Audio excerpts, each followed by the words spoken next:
Our teachers are becoming the parents. Our teachers are often not just guidance counselor, but they're taking on the role that the family should have taken on. It is not easy being in our schools or in our classrooms. It's very difficult. Our classrooms have to be seen as places of re-socialization because our children are not learning it at home.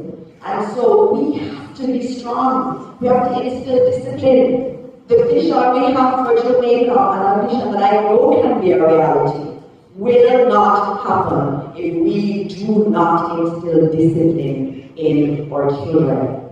And so, as we talk about rules, we have to understand that the Jamaica that's going to be a beacon in this world is going to have to be one rooted in discipline.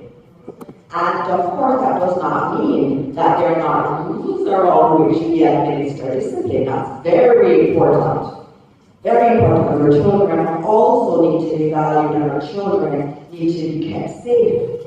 But at the heart of it, and as Minister of Education up to today, I'm telling you that my focus is on having disciplined school environments.